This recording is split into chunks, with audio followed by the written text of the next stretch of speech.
الرجيم بسم الله الرحمن الرحيم آمنوا بالله ورسوله صدق الله العظيم وصدق رسوله النبي الكريم ونحن على ذلك لمن الشاهدين والشاكرين والحمد لله رب العالمين۔ محمد کی محبت روح ملت جان ملت ہے، محمد کی محبت آن ملت شان ملت ہے،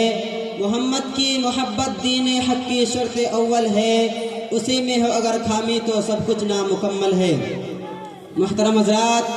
آج کی اس بزم رحمت نور میں کلمہ طیبہ سے متعلق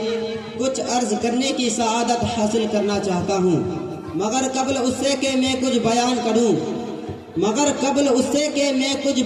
کروں مناسب سمجھتا ہوں ہم اپنے آقا و مولا حضور تاجدار مدینہ صلی اللہ تعالی علیہ وسلم کی بارگاہ میں جھوم جھوم کر درود شریف کا نذرانہ پیش کریں۔ بڑے باآواز بلند درود شریف۔ اللہم صلی علی سیدنا محمد السلام علیکم یا رسول اللہ صلی اللہ تعالی علیہ وسلم۔ محترم سامعین کرام، حدیث شریف کے اندر صلاۃ و سلام کی بہت زیادہ فضیلت آئی ہے۔ پیارے آقا صلی اللہ تعالی علیہ وسلم نے ارشاد فرمایا کہ جس نے مجھ پر ایک بار درود شریف بھیجا، اللہ تبارک و تعالی اس پر 10 درود نازل فرمائے گا اور اس کے 10 خطائیں بخش دے گا اور اسے 10 درجے بلند فرمائے گا۔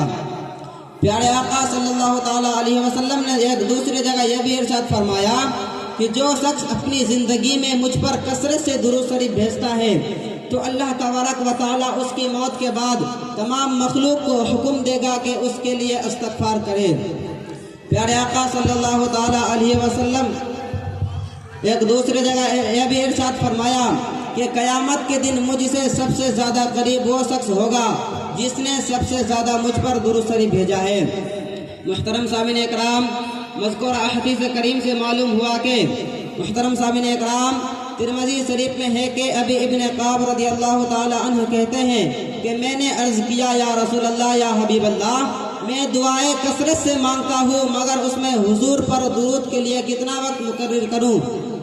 پیارے آقا صلی اللہ تعالی علیہ وسلم نے فرمایا جو تم چاہو۔ میں نے عرض کی چوتھائی۔ پیارے آقا صلی اللہ تعالی علیہ وسلم نے فرمایا جو تم چاہو مگر اس میں اور زیادہ کرو تو تمہارے لیے بہتر ہے۔ تو میں نے عرض کی تو کل وقت درود ہی کے لیے مقرر کر لوں؟ پیارے آقا صلی اللہ علیہ وسلم نے فرمایا اگر ایسا ہے تو اللہ تبارک و تعالی تمہارے کاموں کی کفایت فرمائے گا اور تمہارے گناہوں کو بخش دے گا۔ محترم سامعین اکرام، مذکورہ حدیث کریم سے معلوم ہوا کہ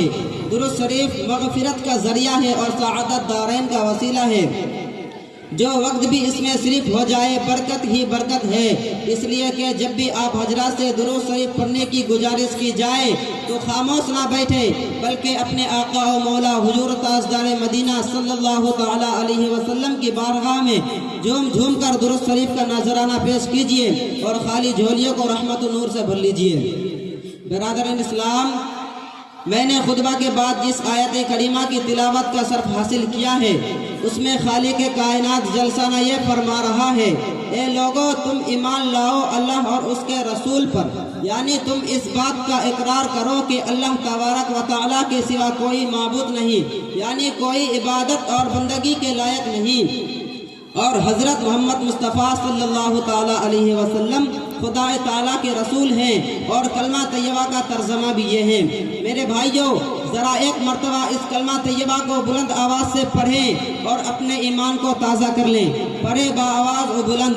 لا الہ الا اللہ محمد رسول اللہ صلی اللہ تعالی علیہ وسلم۔ محترم سامعین اکرام، یہی کلمہ طیبہ اسلام کا دروازہ ہے اور سعادت دارین کا وسیلہ ہے۔ یہی وہ کلمہ ہے جسے کافرین اور مشرکین بھی قبول کر کے اعتقاد کے ساتھ پڑھ کر اسلامی دائرے میں آئے اور مومنین اور مسلمین کے لقب سے ملقب ہوئے اور نجات کے مستحق بن گئے۔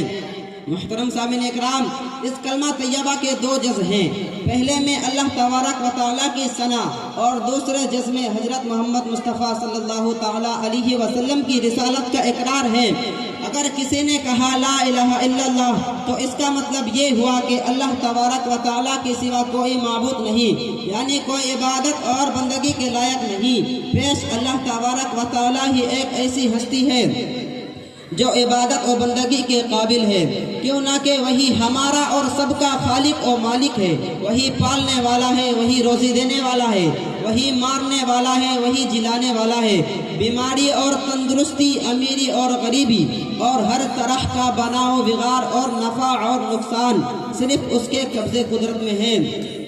اور اس کے سوا زمین و آسمان میں جو ہستیاں ہیں، خواہ انسان ہو یا فرشتے، سب اس کے بندے اور اس کے پیدا کیے ہوئے ہیں۔ اس کی خدائی میں کوئی اس کا شریک اور ساجی نہیں، اور نہ ہی اس کے کاموں میں دخل دینے کی کسی کو مجال ہے۔ لہذا بس وہی اس لائق ہے کہ اس کی بندگی اور اس کی پرستش کی جائے، اس کی بارگاہ میں گر گرا کر دعا مانگی جائے، کیوں نہ کہ وہی ہمارا اور سب کا خالق و مالک ہے، کیوں نہ کہ وہی ہمارا اور سب کا خالق و مالک ہے، وہی مالک الملک اور احکام الحاکمین ہے، یعنی ساری دنیا کا بادشاہ ہے اور سب حاکموں سے بالاتر اور بڑا حاکم ہے۔ لہٰذا ضروری ہے کہ اس کے حکم کو مانا جائے اور پوری وفاداری کے ساتھ اس کے حکموں پر چلا جائے، اور اس کے حکم کے مقابلے میں کسی دوسرے کا حکم ہرگز تسلیم نہ کیا جائے، اگر چاہے اپنا باپ ہی ہو یا کوئی پیارا دوست ہو یا خود دل کی خواہش ہو اور اپنی جی کی چاہت ہو۔ محترم سامعین اکرام، لیکن جب ہم نے جان لیا اور مان لیا کہ بس ایک اللہ ہی عبادت اور بندگی کے لائق ہے اور ہم صرف اس کے بندے ہیں، تو ہمیں چاہیے کہ ہمارے اعمال بھی اس کے مطابق ہو، اور دنیا کے لوگ دیکھ کر سمجھ جائے کہ یہ صرف اللہ کے بندے ہیں، یہ صرف اللہ کے بندے ہیں، صرف ایک خدا کی پرستش کرتے ہیں اور اسی کو پوچھتے ہیں اور اسی کے لیے جیتے اور اسی کے لیے مرتے ہیں۔ محترم سامعین اکرام، الغرض لا الہ الا اللہ ہمارا اقرار اور ہمارا اعلان ہے، لا الہ الا اللہ ہمارا اعتقاد اور ہمارا ایمان ہے، لا الہ الا اللہ ہمارا اعمال اور ہماری شان ہے۔ اسی چند باتوں میں میں اپنی تقریر کو ختم کرنا چاہتا ہوں۔ وآخر دعوانا ان الحمدللہ رب العالمین۔ السلام علیکم ورحمۃ اللہ وبرکاتہ۔ وعلیکم السلام ورحمۃ